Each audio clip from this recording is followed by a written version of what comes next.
Assalamualaikum warahmatullahi wabarakatuh. Hari ini kita akan membahas topik yang berjudul, mungkin ada yang bertanya kenapa ada ancaman hukuman bid'ah, dan bertanya siapa yang mengeluarkan ancaman itu, dan benarkah mempermasalahkan membahas untuk menghindari terjebak perbuatan bid'ah dituduh menimbulkan perpecahan di kalangan umat, oleh Dr. Arifin S. Siregar. Pembahasan, kewajiban seorang Islam adalah 1. Seorang Muslim harus meyakini bahwa Allah itu esa dengan segala kekuasaan dan kemampuannya. 2. Mengamalkan ibadah dan akidah. 3. Mengamalkan muamalah, masalah dunia.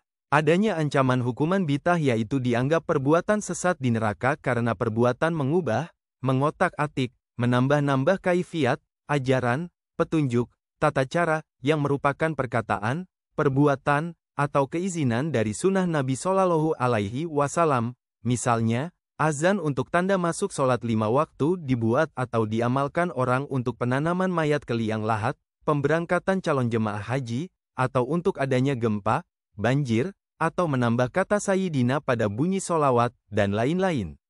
Sebagai rujukan argumentasi adanya istilah yang merupakan bentuk hukuman bid'ah adalah 1.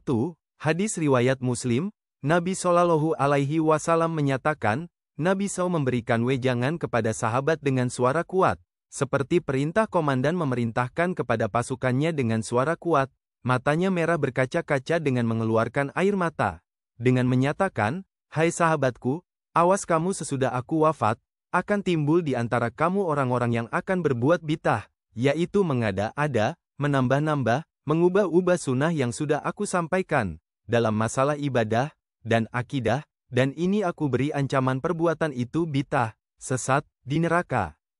2. Hadis riwayat Ahmad, Nabi Shallallahu Alaihi Wasallam menyatakan, mengenai urusan dunia kamu, muamalah, kamu lebih tahu, dan mengenai urusan agama, ibadah, akidah, ikut aku. Komentar, jadi, amal atau perbuatan yang bersifat muamalah atau keduniaan misalnya, apakah naik unta atau naik kapal terbang menuju Mekah, itu perbuatan muamalah, keduniaan. Nabi Shallallahu Alaihi Wasallam membebaskan kita memilih mana yang cocok untuk kita sekarang, karena itu masalah muamalah, keduniaan, tetapi, masalah ibadah dan akidah, kita terikat atau harus mengikut, mengamalkan sesuai kaifiat, atau petunjuk, atau ajaran, atau sunnah Nabi Shallallahu Alaihi Wasallam, merubahnya atau mengingkarinya, mengotak-atiknya diancam bid'ah, sesat, di neraka. 3. Hadis riwayat Muslim, Nabi Shallallahu Alaihi Wasallam menyatakan, Kulu bid'atin dolala, wa kula dolalatin finar, yang artinya semua bid'ah adalah sesat, dan semua yang sesat di neraka. Komentar, tegas, jangan ada ulama atau orang mengatakan ada bid'ah hasanah. Mengatakan ada bid'ah hasanah berarti mengingkari sunnah atau ajaran Nabi Shallallahu Alaihi Wasallam. 4. Hadis riwayat Muslim, barang siapa mengamalkan, atau mengerjakan amalan agama, ibadah, dan akidah, yang tidak ada petunjukku, maka amalan itu tertolak bid'ah, sesat, di neraka. Komentar, jadi, harus kita sadari, yang mengeluarkan istilah bid'ah itu dan membuatnya sebagai ancaman bid'ah, itu sesat dan menyampaikannya kepada umat Islam adalah Nabi Shallallahu Alaihi Wasallam sendiri.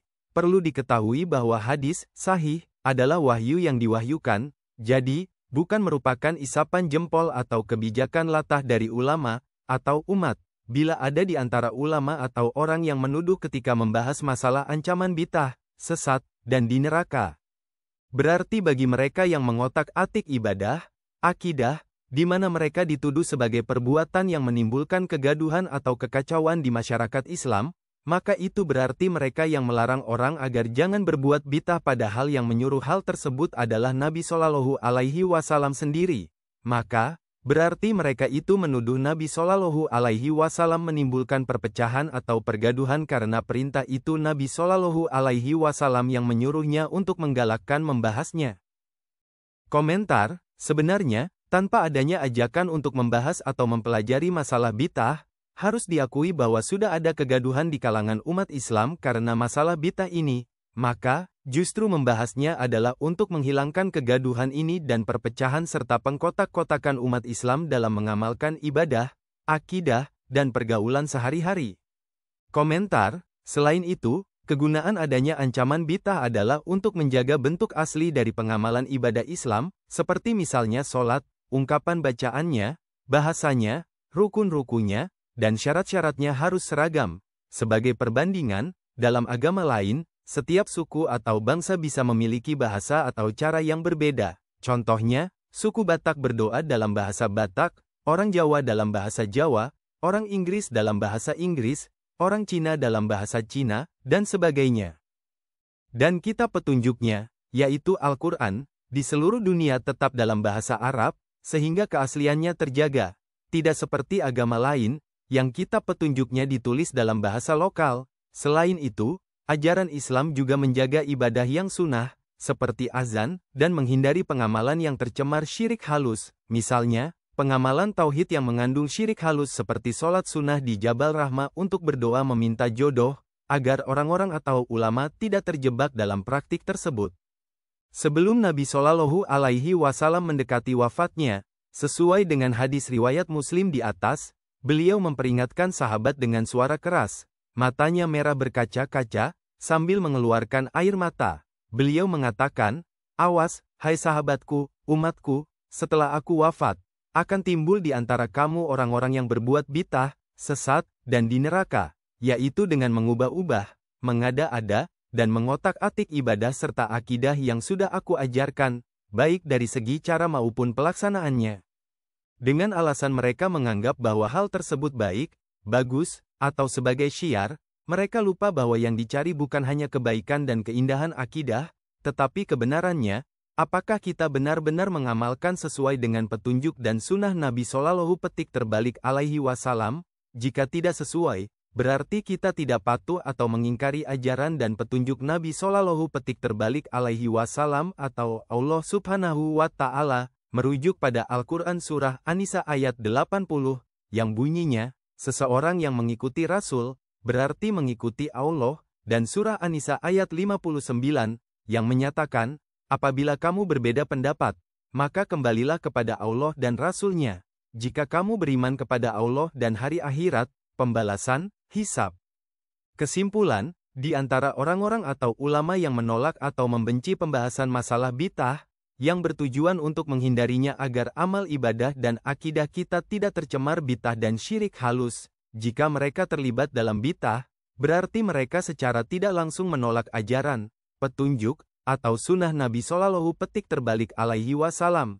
Hal ini bertentangan dengan kehendak Allah Subhanahu wa Ta'ala dan Rasul-Nya Muhammad Shallallahu Alaihi Wasallam. Demikianlah pembahasan kita pada topik kali ini, lebih dan kurangnya saya mohon maaf. Amin ya rabbal alamin. Mohon sejawat, menyebarluaskan dakwah-dakwah ini, semoga kita mendapat pahala karena telah menyebarkan dakwah ini. Saya akhiri dengan mengucapkan wassalamualaikum warahmatullahi wabarakatuh, sampai bertemu di video saya selanjutnya. Terima kasih.